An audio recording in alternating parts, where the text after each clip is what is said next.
Magandang araw po sa inyong lahat and welcome back po muli sa ating munting channel. Alright, bagong video na panonoorin po natin. Balik lang po tayo uli sa kaso ng mga missing sabongeros. Kasi may inilabas ang PNP na bagong issue at mukhang na-twist yung istorya dito. Kasi yung star witness natin na si Dondon Patidongan na ngayon sila pa ata at ang kanyang dalawang kapatid na si Rogelio Roger Patidongan at Ella King Patidongan ang may sala sa pagkawala ng mga sabongeros. Pero totoo naman yan na dawit din dito ang magkakapatid. Kaso yung mastermind baka makawala pa. Parang may something fishy na nangyayari dito. Pero panoorin po natin itong paliwanag ni General Fajardo. Pero bago po yan, palambing lang po ng isang like at subscribes at maraming salamat po. Ma'am, totoo po bang may na-arrest po kapatid ni Alias Totoy, Patidongan, ang CID?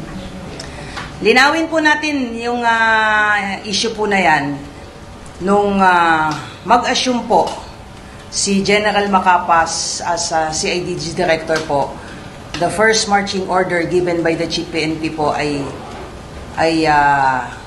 i-resume po o siguraduhin na yung... Mga kabayan, pakinggan nyo yung mabuti yung mga pananalita ni General Fajardo po dito.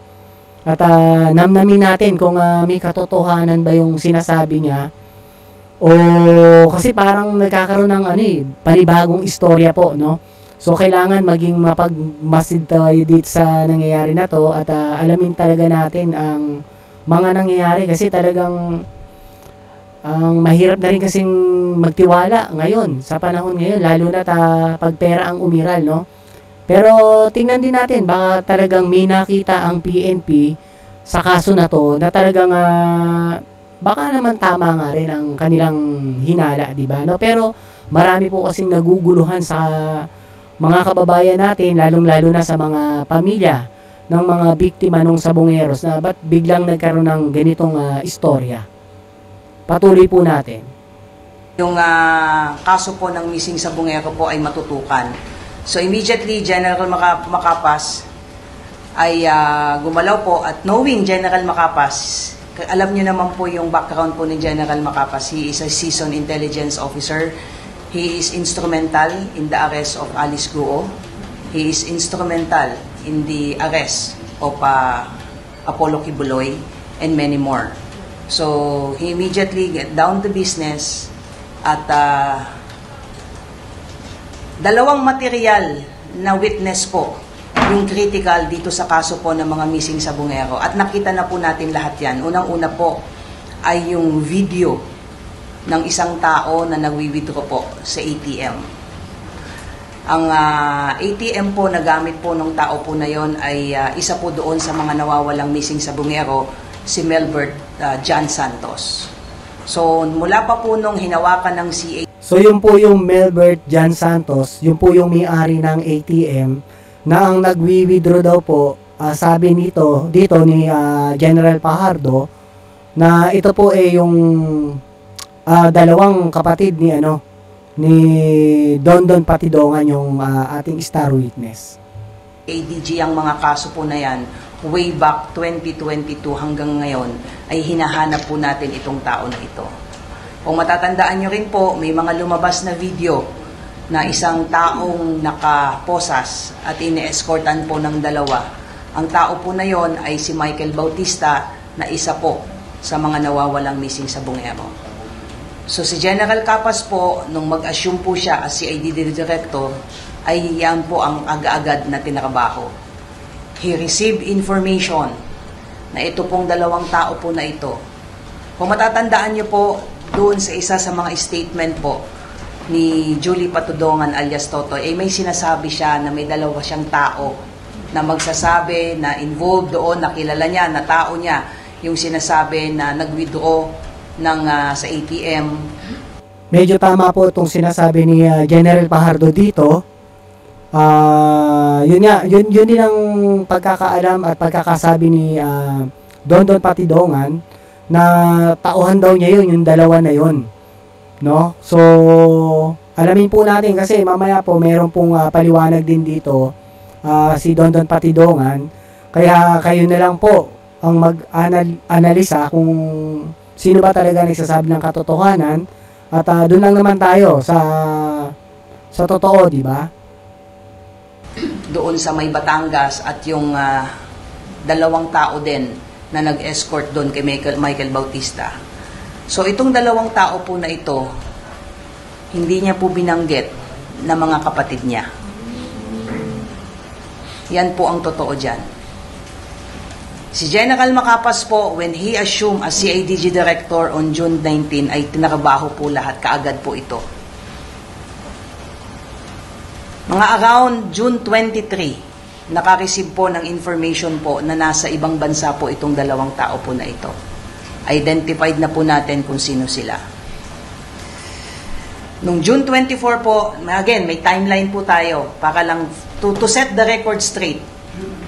June 23, na-receive po, may naka-receive po ng information si General Macapas na itong dalawang tao na sinasabi natin, na pinangalanan naman na niya, si Jose Patidongan at saka si Ilakim Patidongan.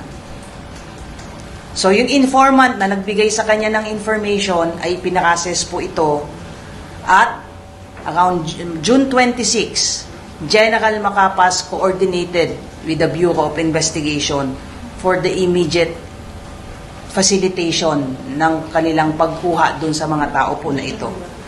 Initially, ang una pong plano ay na-monitor natin doon sa isang bansa sa Southeast Asia na bansa. Yan po ang una. So, nagko-plan po, nag-formulate po ng case operation plan po ang CIDG led by General Macapas po. Mga July 15 po, pinakases po yan at kinonfirm po ng ating informant na from doon sa isang Southeast Asian country ay lumipat po yan sa isa pang bansa.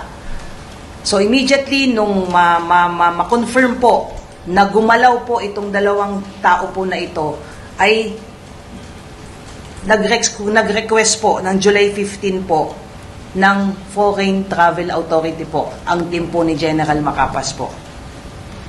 July 16 po na-approve po yung COPLA na yon. Ang objective po ay kuhanin po sa ibang bansa yung dalawa pong tao na sinasabi po natin. Na-approve po yung COPLAN po nila at nag-run po. Pero ang initial po na travel authority na naibigay sa kanila ay dun sa original na sinasabi ko na bansa na una na nandun sila cited as confirmed by the informant. From the time na na-receive natin nila ni General Macapas yung info nung June 23 hanggang nung July 18 ay nandun po yung dalawa na yon sa sinasabi nating unang bansa. However, nung maaprubahan po yung COPLAN at mag-grant po yung Foreign Travel Authority po nila ay lumipat po doon sa isang bansa itong dalawa po na ito. Kaya po yung travel authority po nila ay na-amend. From the original na bansa sa Southeast Asia, lumipat din po sila sa isang bansa sa Southeast Asia din, ay tumulak po no less than si General Macapas papunta po doon sa lugar na yon. Kinuha po nila yon, yung dalawang tao po na yon, with no fanfare, with no ingay whatsoever, because these two gentlemen are very critical po sa investigation at na-find out nga po natin, na-confirm natin na itong tao po na ito, si Jose Patidongan, ay merong pong outstanding warrant of arrest. At yung isa po na si Ilakim Patidongan, nung makuha po yan ni General Macapas mismo, na napakatahimik, walang ingay, hindi natin pinaputok sa media, kasi nga gusto nating makuha itong dalawa na ito dahil naniniwala tayo, ito yung mga missing link doon sa mga kaso ng missing sa Bungero. Kinuha po sila. Ang lahat ng sinasabi dito ni General Fajardo po, mamaya merong paliwanag. Bawat sa sinasabi ni General Fajardo dito, may paliwanag si Don Don Patidongan kay Pinky Web dun po sa Billionaire News Channel. So, panoorin po natin mamaya yun, no? Para na sa ganun, kayo na pong bahala mag-analyze kung sino po ba talaga ang nagsasabi ng katotohanan, no? Doon lang po talaga tayo sa totoo. Sana po, talagang mahuli yung mastermind at lahat po ng sangkot dito sa kaso na to, lalo na yung mga kapulisan din po, kung talagang nagkaroon ng katotohanan ng kaso o kasalanan. At binalik po sila dito sa ating bansa. Dumating po sila July 22 po, na napakatahimik po. Nung pagkabalik po nila dito at nag-record check po tayo regarding po dun sa kaso ni Jose Patidongan na robbery, we found out, the CIDG found out na convicted na po ito. Meron na po siyang conviction. So we don't have any other recourse kundi i-turn over po, i-return yung warrant at in compliance doon po sa order ng court ay isinorender po siya at dahil nga po siya may conviction. Ito pong si Ilakim Patidongan, nung nakuha po siya doon sa sinasabi kong Southeast Asia na country po, ang gamit po niyang passport ay sa pangalan po ni Robert Bailon.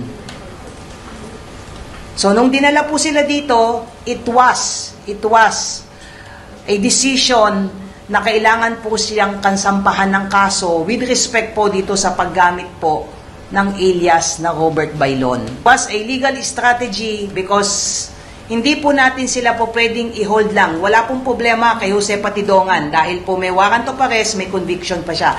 But with respect kay Ilakim Patidongan ay meron pong clear violation po ng batas. So it was a legal strategy on the part of the CIDG na sampahan po ng kaso yan, otherwise masasampahan po sila ng kaso ng arbitrary detention. So yun po yung istorya dyan. As to the claim na bakit sila sasampahan ng kaso ay sila ay witness dito sa missing sa Bungero. Kung matatandaan nyo, matagal na po kayong sumusubaybay sa mga kaso po ng mga pulis, meron po tayong tinatawag po the under Rule 119 po ng Revised Criminal Procedure, yung tinatawag po na discharge as state witness po. Kailangan po natin gawin, nasampahan po sila ng kaso. Remember, tong dalawa po na ito ay critical. Si Ilakim Patidongan, siya po yung nagwi-withdraw sa ATM. Si Jose Patidongan, isa po doon siya, allegedly, ay isa doon sa nag-escort kay Michael Bautista na nakaposas. So, kailangan po silang sampahan ng kaso. So, isa daw doon sa nag-escort, doon sa nakaposas na sinasabi ni Patidongan, yung dalawang nag-escort na yun yung magiging star witness niya dahil yun ay mga tauhan daw niya yun. Yun ang medyo mali dito kay Don Patidongan na hindi niya sinabi na isa doon kapatid niya. Pero mamaya po, may paliwanag po talaga dito si Don Patidongan. Panoorin din po natin yun para malaman natin at ma-analyze po natin kung ano ba talagang nangyari at sino ba talaga yung totoong nagsasabi. Bilang mga accused, kasama po si Julie Patidongan, who himself admitted na alam po niya itong mga nangyayari po na ito. The only way para po sila maging witness at ma-discharge as state witness, kailangan po silang sampahan po ng kaso. At kailangan po nating ipaintindi yun sa ating mga kababayan at siyempre sa pamilya po. Hindi po natin alam. Alam ko talagang may kaso na. Ito si Don Patidongan at nakulong na nga to noong 2022. Bali nakapagpiyansa lang to si Don Patidongan kaya nakalabas siya. So itong 2025 na dito siya nag-ingay. Nagkaroon na siguro ng problema sa pagitan nila ni Atong Ang, yung bossing nila, no?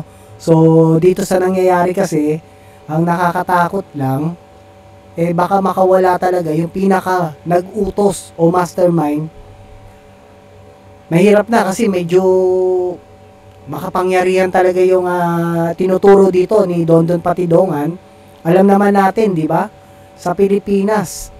Pero sana naman, dito sa atin ngayon, dito sa hanay ng ating kapulisan, wag naman dahil maraming nakatutok na mga tao dito, no? Pero tingnan din po natin kasi magaling din po ang ating mga kapulisan ngayon, lalo na si General Torre po ang humahawak ng PNP dito, no? Siya yung pinaka-chief po dito, no? So straight po ito, talagang parehas po to kung trumabaho, kaya hindi pwedeng magkamali dito ngayon ng PNP, no? So maganda po itong panoorin natin para malaman natin kung talagang sino ang totoong nagsasabi po dito. Kung ano po yung nakakating na information sa family kung na ginigipit itong mga possible witness.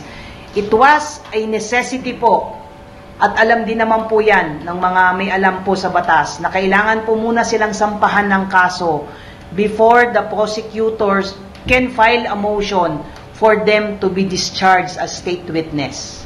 So yun po yung nangyari po doon. At it's so unfair po, very unfair po on the part of General Macapas sa mga lumalabas po ngayong information na he is trying to muddle the investigation. But in reality, yung mama ay nagtrabaho lamang po. Yun po yung istorya po doon. Ngayon, anong tanong, bakit kailangan kasuhan? Sinagot na po natin yon para later on, they can be discharged as state witness. Ano po ba yung mga requisite? Bago po ang isang individual na kasama po dito sa kaso na ito ay ma-consider na state witness po. Unang-una po ay there is an absolute necessity doon po sa kanilang mga testimonya. Obviously, critical po ang magiging testimony po nitong dalawa po na ito because sila po, unang-una, siya po, si Elakim Patidongan yung nag-withdraw allegedly nung ATM na alam natin na pag-aari ng isa sa mga nawawalang subungero. So ang tanong dyan, paano napunta sa kanya yung ATM? Kasama ba siya sa nakumuha doon sa nawawalang? Yan ang magandang itanong ng harapan kay Elakim. Bali half brother ata to ni Dondon Patidongan. At ang sinasabing si Jose Patidongan naman yun po yung buong kapatid niya, no? Wawalang si Melbert Santos at 3 pa niyang kasamahan. May nag-utos ba sa kanya para mag-withdraw?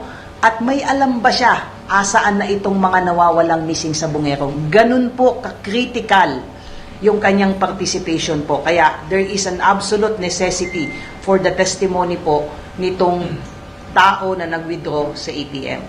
Pangalawa po, para ma-considered po siya as state witness, there is no other direct evidence available for the prosecution to prove yung involvement po ng mga possible direct perpetrators sa pagkakawala po ng mga missing sa bungero hanggang sa mga nag-utos o mastermind na pagkawala ng mga missing sa bungero po natin.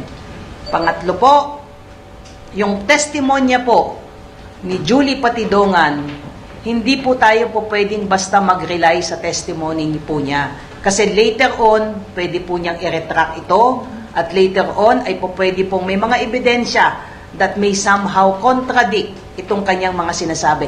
Kailangan po natin ng iba pang testimonya to corroborate yung testimonya po ni Julie Patidongan. Ito pong dalawang tao po natin, we believe, ay po pwede pong i-corroborate dahil nga meron silang direct participation dun sa at least dun sa dalawang nawawalang missing sa bungero, which is Michael Bautista at si Melbert John Santos. Ang tanong, pagka kinasuhan na nila itong magkakapatid, magturo pa kaya to or makipag-coordinate pa kaya to sa ating kapulisan? 'Di ba? So sana medyo late na nila sinabi to para na sa ganun napaamin muna nila or nadiin nila o napakanta kung sino talaga ang lahat ng mga sangkot dito, especially yung pinaka mastermind. Kaso kasi ngayon nilabas nila to, hindi natin alam kung magsasalita pa yung dalawang kapatid ni Dondon Patidongan na si Jose Patidongan nga at saka si Elakim, yung half brother, no? At yung mismong si Dondon Patidongan, ang mahirap nito baka siya pa ang lumabas na mastermind dito, di ba?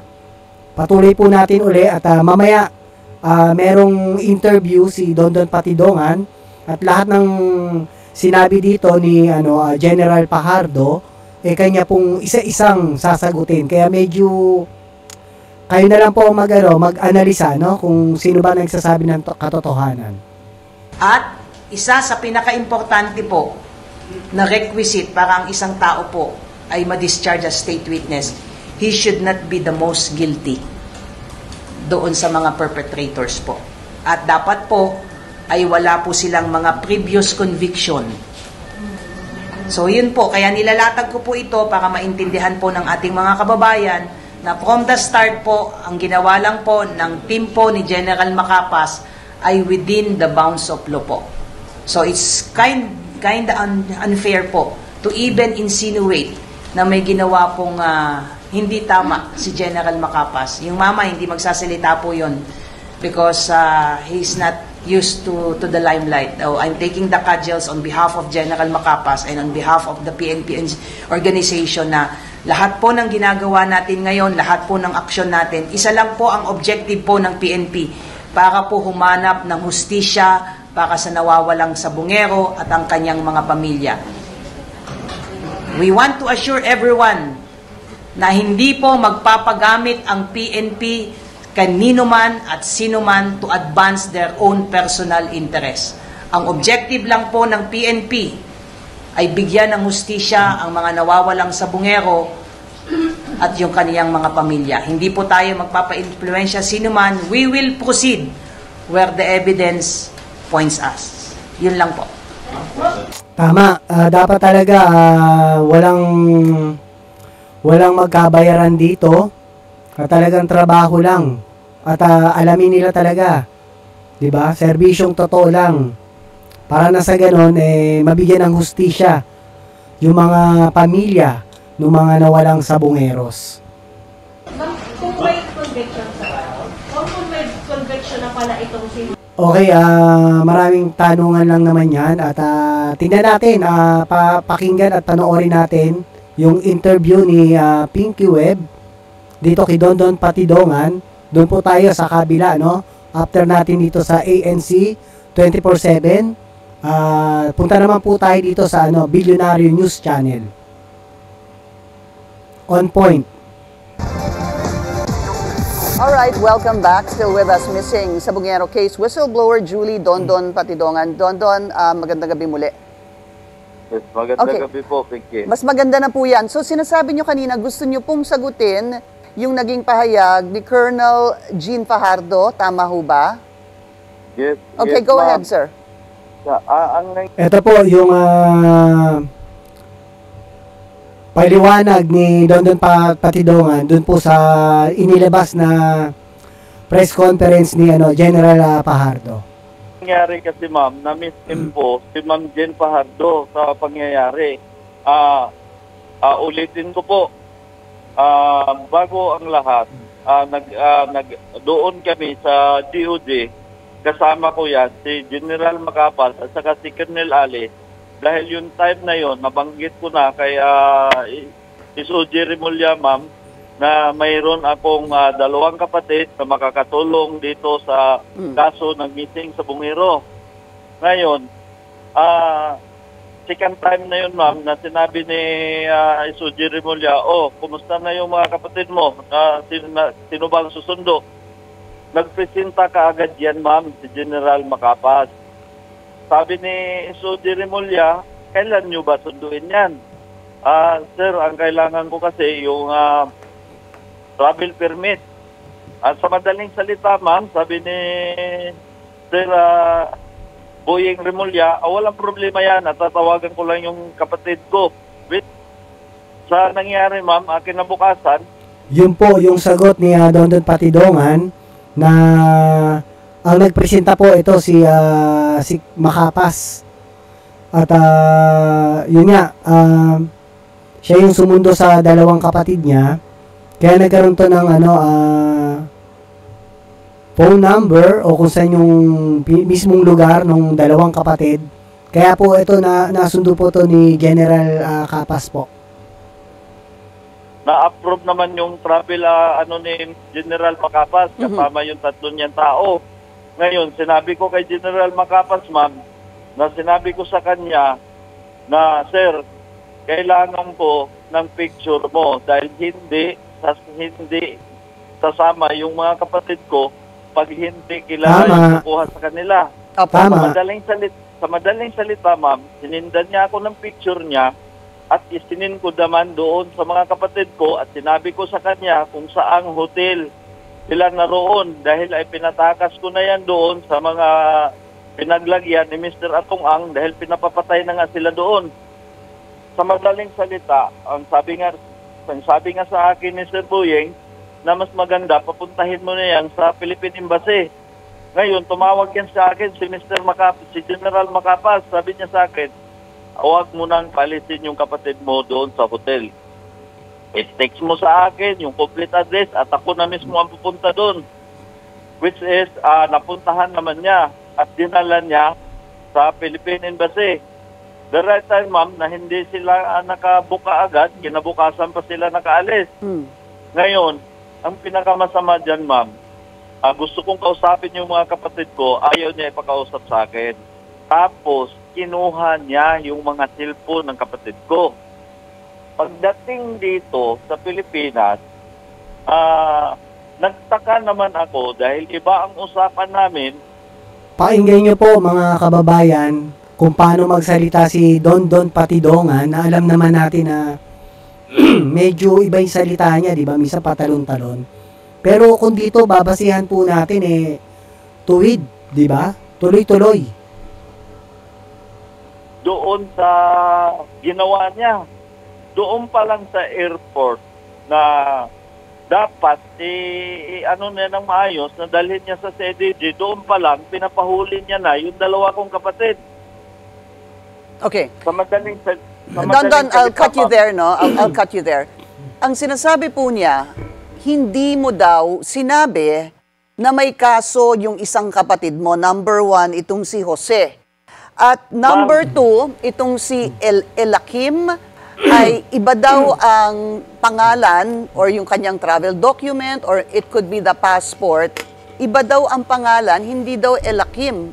Robert Bailon ata ang nakapangalan. So, ang sinabi niya sa akin kahapon, Don, ikaw ang hindi nagsasabi sa kanila, well, number 1, sinagot mo nga na kapatid mo pala yung nandun sa CCTV, tapos number 2, na yung isa kapatid mo may kaso at yung isa nga ay, kumbaga, iba yung dokumento na dala-dala niya sa Cambodia. Pakisagot, please. Ma'am, nakakatawa. Pwede ko gawing witness si Buyeng Remulla, ma'am. Ginawa niyang sinungaling si Sir Buyeng Remulla. Samantalang sinabihan siya mismo at sinabi ko rin sa kanya. Ngayon, ma'am, kung ganyan siya kasinungaling or sinabi niya na nagsisinungaling ako, magpalay detector kaming dalawa. Kaya ko siyang hamunin. Bakit ganon ang ginawa niya? Iba ang pag nagsalita to si Don Patidongan, ngayon talagang confident siya sa mga sinasabi niya, no? Kaya, ayun, sana naman maging parehas ang lahat dito sa kaso na to, no? Magtulungan. Huwag na magkaroon ng hocus-pocus pa dito, no? Wininto niya kay General Torre, ma'am. Ang sabi niya pa, covert daw yun at siya lang ang nakadiscovery na gano'n ang nangyayari. Walang ibang tao na nag-info, which is na ako ang nagsabi sa kanya at alam ni Buyeng Remulla yan, ma'am, na dapat hindi sana siya ang pinapakuha. Dapat NBI sana ang kukuha. So ako, pumayag na ako na mga pulis ang kukuha. Gawa ng sa simula pa lang, sa pulis, sa kay PNP chief, ako sumurinder, ma'am. Doon ako naghingi ng tulong. Don, nasabi mo ba na may kaso itong isang kapatid mo na si Jose? Nasabi mo ba kay Secretary Boying o kay General Macapas? Yes, ma'am. Saksi ang mga si ADG, lalo na yung si Colonel Ali, ma'am. Sinabi ko sa kanya, sinabi ko rin kay Mr. Boying, ma'am, na yung 2 kapatid ko, kukunin ko yan kasi as a witness yan, ma'am. Dahil yung Yung si Jose Patidongan, ma'am, na pinagbintangan nila na nagbitbit nung isang missing sa bungero, yan yung close-in security ni Mr. Atong Ang mismo. Siya, kung natandaan nyo, ma'am, nung sa Senate hearing, yung sa likod ni Mr. Atong Ang, yan yung si Jose Ito si Patidongan, Jose. ma'am. Okay. Hindi, Yes. Sir, Don, linawin ko, ang tinanong ko po sa inyo, kung sinabi mo kay Secretary Boying at kay General Macapas na may kaso itong kapatid mong si Jose. Yun po ang tinanong ko. Yes, ma'am. Sinabi niya po. Sinagot ko, ma'am, na Okay. sinabi ko sa inyo, ma'am, na alam ni Sir Boyeng Remulla yan, ma'am. Ang sabi nga niya sa akin, tulungan natin yan. Okay. Alright. So, Kasi mga kababayan, itong si Dondon Patidongan, although dito sa CIDG sumuko, at that time noon, si General Nicolas Torre III, ang dating CIDG noon, na hindi pa siya ang PNP chief, no? Doon siya sumuko kay General Torre. So ngayon, pagkatapos kay General Torre, itong si General Torre naman, ipinasa dito sa DOJ, no? Dito nga kay Secretary Remulla. So kaya etong dalawa na tong may hawak dito kay Dondon Patidongan dahil medyo malaking tao or bigatin, big time talaga yung inaakusa dito o yung talagang malaking krimen to kasi maraming sabongeros talagang nawala dito, no?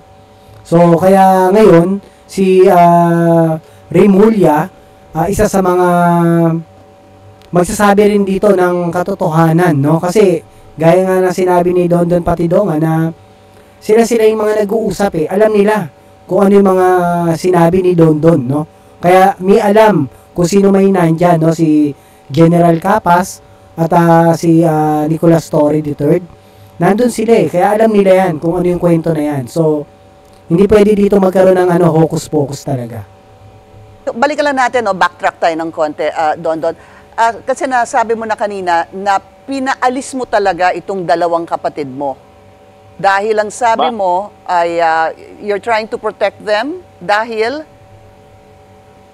Ma'am, hindi ako ang nagpaalis dyan. Si Mr. Atong Ang nagpaalis dyan. Okay. Doon niya, pinatira yan sa grupo niya na... Nagpaalis mula sa Pilipinas papuntang ibang bansa.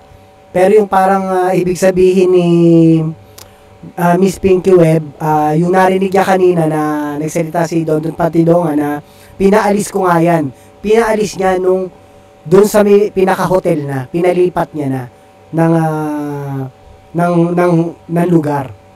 Yun yung sinasabi ni Patidongan kanina. Pero ang talaga nagpaalis mula sa Pilipinas papunta ibang bansa, ang sinasabi ni Dondon Patidongan, ito nga si Mr. Atong Ang. Na isang Taiwanese, ma'am. Doon niya pinapatrabaho yung dalawa kong kapatid at kaya nga yan nakakuha yung isa si Eliakim ng ibang passport, ma'am, dahil kinuhaan ni Mr. Atong Ang yan, ma'am. Ang kagandahan lang dyan kay Eliakim, ma'am, original na pangalan ang kinuha nila sa original na tao at kinuhaan nila ng passport na ang mukha ni Eliakim ang pinicturan yan, ma'am. Alam yan mismo ng personal driver ni Mr. Atong Ang. Okay, so I stand corrected there, Dondon. No? Pero may sinabi ka kasi na at some point ay inilipat mo ang inyong mga kapatid dahil gusto mo na silang protektahan. Yan yung kanina. What do you mean, ma'am? Meron kang sinabi sa akin Yan, kanina, yung kanina lang. nung kinakwento mo ito, na ikaw ang nagsabi kay General Macapas na kung saang hotel nandun ang kapatid mo dahil ikaw, sabi mo, inilipat ko sila. Ma'am, yung kanina sinabi ibig niya. ko sabihin, ma'am, yung kasing dalawa kong kapatid nasa Cambodia yan, ma'am, may treat na yan na pinapapatay ni Mr. Atong Ang doon sa grupo na kung saan iniwan yung dalawa kong kapatid. Kaya ang sinabi ko dyan sa dalawa kong kapatid, huwag nyo nang antayin na sila ang magpaano sa inyo. Tumakas na kayo. Sa madaling salita yan, ma'am, pinatakas ko muna yan at sinabi ko muna kay Sir Boyeng Remulla yan, ma'am. Diba, no? So parang parang totoo talaga itong mga sinasabi ni Dondon Patidongan, no? Maliwanag po yun, no? Ang nagpaalis mula Pilipinas papuntang ibang bansa at gumawa ng mga documents, nagpagawa ng peking passport. Ang tinuturo dito ni Dondon Patidongan, ito nga si Mr. Atong Ang, no? So, nung nandun na sa ibang bansa, siguro 2022 or anong taon man yan, nagkaroon na nga sila ng problema at ayun nga, pati mga kapatid nito ni Patidongan ipapapatay na talaga to, no? Kaya siguro pinaalis niya na dun sa lugar kung saan nandun sa unang sa may Taiwan ba yun o Cambodia. Dun po yun. Pinaalis niya po dun at pinapunta niya sa hotel para makaligtas po. Ma'am, Okay. na ganito ganyan, yung dalawa kong kapatid na pinapapatay na ni Mr. Atong Ang at magagamit natin bilang witness, ma'am. Yun ang totoong kwento Apo. dyan, ma'am. So yun po yung kadugtong nung sinabi mo kanina. Kaya alam mo kung nasa ang hotel sila dahil ikaw na mismo nagsabi sa mga kapatid mo na umalis na sila kung nasaan sila. Where Yes, they were. ma'am. Okay. So, Don, exactly ano ba ang naging papel ng iyong dalawang kapatid? Balikan lang po natin. Itong si Jose, supposed to be yung nakita na may photo na may hawak-hawak siyang lalaki na nakaposas, ano? Tapos si Ella Kim, sir, ay yung nakita, supposed to be, sa CCTV na nagwi-withdraw doon sa account ng supposed to be isang missing sabungero. Please clarify that, Don. Ma'am, ang totoo niyan, ma'am, yung si Jose Patidongan, siya yung close-in security ni Mr. Atong Ang. Yung sinabi niyo, ma'am, na may hawak-hawak na si Bautista na may pusas, ang tao na humawak niyan, ma'am, na binanggit ko na yan noon, na si Mr. Roger Burican at si Rodilo Anig-Ig. Yan yun, ma'am, ang ginamit niyang witness against sa akin, ma'am. Okay. Na Ayun, medyo naguguluhan na kasi, di ba? Medyo ang daming pangalang nababanggit, no? So, hindi po yun yung dalawang kapatid ni Dondon Patidongan, yung si Michael Bautista, yung may nakaposas, nakita nga sa may video, at yung dalawa na yun, hindi niya kapatid yun. Ayun nga yung binanggit niya ngayon lang. Yung Anik-Ik, tsaka yung isa. makikita naman natin, ma'am, na matatangkad na tao yun. Yung mga kapatid ko, 5'6" lang yan, ma'am. So, hindi yung si... nagbit-bit. Don, ang sinasabi mo, hindi si Jose itong supposed to be may photo na may kasamang lalaki na nakaposas. Hindi si Jose ito. Yes, ma'am. Hindi Okay. yan, ma'am. Ang lalaking may posas, ma'am, yan yang si Rogelio Roger Burican at si Rodilo Anig-Ig, ma'am. Kung hindi ako nagkamali, Si Purican tsaka si Anik-Ik, yung dalawang nagbitbit dito kay Michael Bautista. At hindi daw yung mga kapatid niya yon. Kasi nga, mga kapatid niya mga 5'6" lang ang height. Pero makikita nga natin sa video na dalawang mamang malalaki yon, no? nabanggit ko na yan sa inyo, Okay. ma'am, na kasama pa yan ni Mr. Atong Ang nung mag-file, ma'am. Nabanggit ko sa inyo yan noon, ma'am. Pasensya ka na, Ngayon, Don. Sa dami din kasi yes, ng mga ma'am. pangalan na lumalabas. Hindi ko Yes, naman yes, mamememorize ma'am. lahat Ito yan. pangalawa ngayon, ma'am. Gusto ko lang liwanagin. Yung tao na nag-withdraw, kapatid ko yun, ma'am. Okay, si Ella Ngayon, Kim. ang nangyari, ma'am, ganito ang nangyari dyan, ma'am. Nung kinuha nila yung isang tao, pinapatsik ni Mr. Atong Ang. Ayan, mga paliwanag po, isa-isa nang nasagot dito ni Dondon Patidongan, yung nilabas na press conference po ni General Pajardo, no? Kaya kayo na po bahala ang mag-isip kung sino po ang nagsasabi ng katotohanan. Pero okay din naman po yung ginagawa ng ating PNP, no? So, para lahat ng anggulo, tignan po talaga nila. Kasi hindi rin po talaga dapat na mag-relay lang sila sa isang tao. Yung ATM, pinaamin yung password, pinaamin ng PNP yung password. Ngayon, wala silang ibang utusan dahil ito na mga kapatid ko na si bodyguard ko, yun ang inutusan nila mag-withdraw para i-check kung totoong malaki ang kinikita nitong mga mandaraya, ma'am. Yun ang totoong yung kwento nag-shope. dyan, ma'am. Hmm. Kaya i-explain yan ng kapatid ko dahil siya mismo, bit nila ng mga pulis, kasama siya kung saan diniliver ng mga pulis, ma'am. Kaya yan ang iniingatan kong witness ko, ma'am. Don, ito ba yung sa mga, yung naging pag-uusap natin? I think I've spoken to you at least twice, maybe, no, in the past. And I kept asking you, bakit hindi ka pa nagfa-file ng kaso, at least tapos na yung doon sa NAPOLCOM, no? Pero parang hindi pa tapos yung iyong affidavit. At palagi mo sinasabi na meron pa kasing kulang. Ang sinasabi mo bang kulang ay itong dalawang kapatid mo? Yes, ma'am. Yan na yan, ma'am. Kaya yun ang nakiusap ako. Kaya Sir Boyeng Remulla, ma'am, na makuha talaga yung dalawa na yan, ma'am.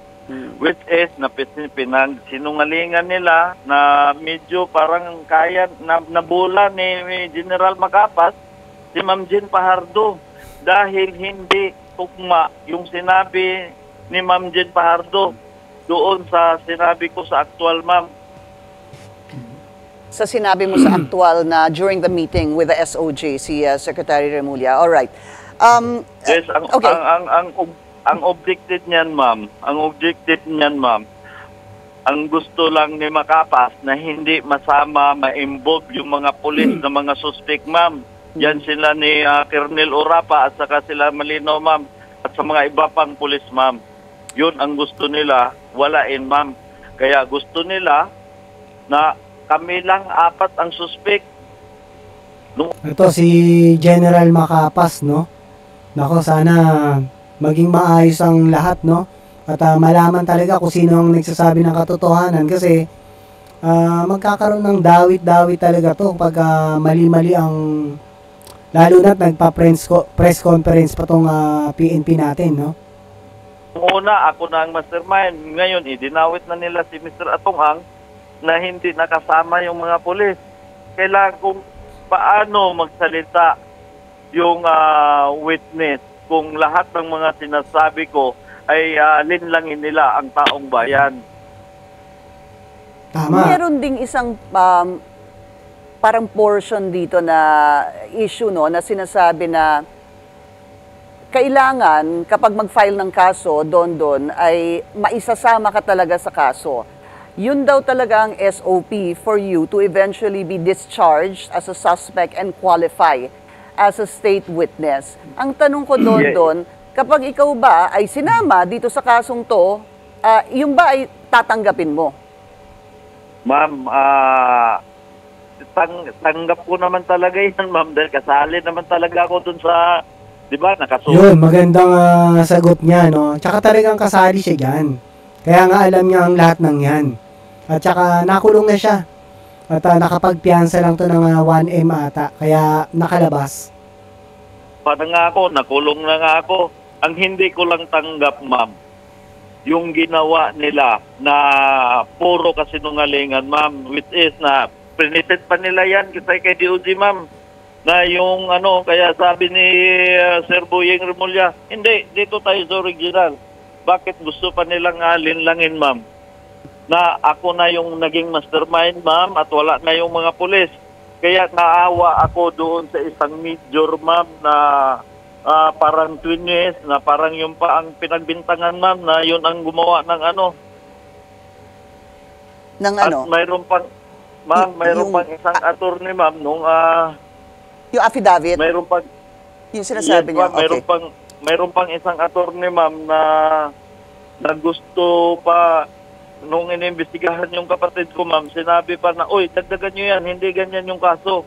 Kaya doon ako nagalit, ma'am, kay General Macapas.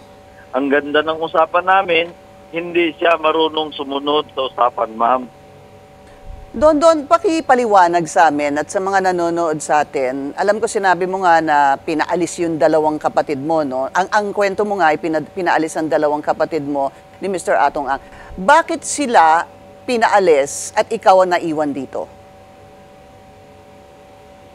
Ma'am, yung nag-withdraw ng ATM, ma'am, dahil siya naman talaga ang nag-utos noon, ipa-withdraw yung pera para checkin kung gaano kalaki ang kinikita nitong mga mandaraya. Ngayon, kapatid ko, una nga ma'am, tinanong pa nga niya ko, ano bang gawin mo sa kapatid mo? Hindi na ako sumagot ma'am kasi ang balak niya, papatay yung kapatid ko. Medyo malayong sa sagot sa tinanong ni malayong sagot ni Don Patidongan sa tanong ni Miss Pinky Webb Hindi ako pumayag ma'am, kaya ganun ang ginawa niya. Nandun ako niyan sa abroad ma'am, pinaalis niya talaga yan si Eliakim ma'am. Kinuhaan nila ng ibang passport. Pati yan si Jose ma'am, pinaalis din niya yan ma'am. Sabay ba silang umalis, Don, yung dalawang kapatid mo? Nauna yun si nauna yang si Eliakim ma'am. Okay. Nauna, saka sumunod yan si Jose, pinasunod niya. Pero ang pinakamasama niyan ma'am, walang record sa pag-alis yan ma'am. Hindi nasagot ni Patidongan yung tanong ni Miss Pinky Webb na bakit yung dalawang kapatid niya pinaalis ni Atong Ang at siya naiwan dito sa Pilipinas. Hindi nasagot po, no? Yung dalawang lahat ni Mr. Atong Ang yung immigration, ma'am. Yung dalawang kapatid mo, ang sinasabi mo, walang record ng pag-alis dito sa Pilipinas. Hindi, yung isa ma'am, may record ma'am. Okay. Kasi hindi naman niya tunay na pangalan yung ginamit ni Mr. Atong Ang. Pero yung si Jose Patidongan ma'am, yung pag-alis, walang record ma'am. Kahit i-check nyo, Okay. kahit i-check nyo sa ma'am, immigration. Opo. Don, meron ka pa daw isang kapatid? Meron pa bang iba pang kapatid na posibleng kasama dito sa kasong ito o sa issue na ito na nagngangalang Rolando ba? Rolando? Hindi ko alam ma'am kasi lahat kami ng kapatid ma'am, empleyado ni Mr. Atong Ang. Lahat ng mga walang alam ma'am, idinawit niya na lahat. Kasi ang gusto niyang palabasin, sisirain yung pagkatao ko ma'am. Yun ang gusto palabasin ni Mr. Atong Ang ma'am. Ang lumabas nga sa report kanina, Don ni Joash, ay ang lumalabas, kayo, the Patidongan brothers, ang may pakana nitong lahat. Please respond to that. Yes ma'am, natatawa nga ako ma'am. Kaya nga, nabanggit ko na yan nung una ma'am, parang baliktad. Yung tuta na ngayon, ang sumusunod sa sa malaking aso ma'am. Ibig sabihin ma'am, yung malaking aso na ma'am, ang sumusunod sa tuta ma'am. Which is, ganun ang nangyari ngayon ma'am.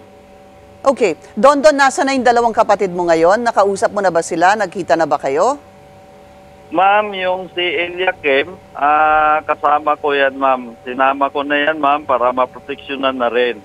Pero yung isa kong kapatid ma'am na kinasuhan na may kaso ma'am, nandyan nakasip sa CIDG ma'am. Okay. Anong kaso niya, Don? Ma'am, maraming kaso yan ma'am. Sa totoo lang, hindi ko rin alam na ganun ang nangyari ma'am. Na yung sa 6,000 na parang doon na nangyari ma'am. Na hindi ko matandaan dahil matagal naman na talaga kami kay Mr. Atong Ang. Which is, na alam siguro ni Mr. Atong Ang dahil naikwento yan ng kapatid ko na pinabayaan niya. Ang gusto lang ni Mr. Atong Ang, pakinabangan lang kami.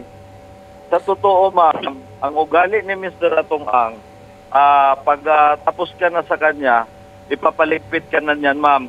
Katulad nung isang ma'am, katulad ng isang tao ma'am na pinagkakatiwalaan niya ma'am, na pinapatay niya ma'am, yung si Kenneth Yu ma'am, na hindi, binanggit ko sana yun ma'am, pero ayaw dahil hindi naman related sa missing sa Bungero ma'am. Alright. Pinapapatay niya yun ma'am, doon sa may kondo. Tapos, ang ginawa niya, dahil kinuha ng pamilya yung mga cellphone ma'am, at inuwi sa Mindanao, ang ginawa niya ma'am, pinakuha yung cellphone at binigyan lang ng 2 million. Na walang hustisya ma'am. Pasensya na, I have to end the show dahil overtime na po ako. So, yung isang kapatid mo nasa iyo na, siya ba ang magiging, yung sinasabi ni SOJ, ni Secretary Remulla na witness dito sa kasong ito? Yes ma'am, itong dalawa na to ma'am. Okay. Itong dalawa. As a last question, sir, kailan ho matatapos ang inyong affidavit? Ma'am, actually ma'am, bukas. Ready na to ma'am.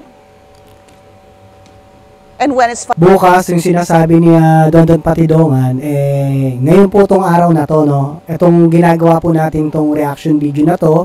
At baka mamaya rin i-upload ko rin po ito, no? Para na sa ganon, mapanood na rin po ng ating mga mga manonood at yung mga ibang OFW at yung mga ibang tao po sa YouTube channel na nagbababad sa mga news, no? Para na sa ganun malaman din po natin kung ano ba yung mga katotohanan talaga dito sa dalawang panig na nagkaroon po kasi ng twist, di ba? Yung paliwanag ng PNP kanina na nila General Pajardo. filing? Kailan siguro ang pagsasampa ng reklamo? Bukas po ma'am, bukas. Alright. Hopefully, ma-submit na to bukas. Maraming salamat sa iyong oras, Julie Don Don Patidongan. Okay, alright. Hanggang dito na lang muna po at maraming salamat po. Muli sa lahat ng mga bagong subscribers. God bless you po sa inyo at sa mga magsasubscribes. Maraming salamat din po.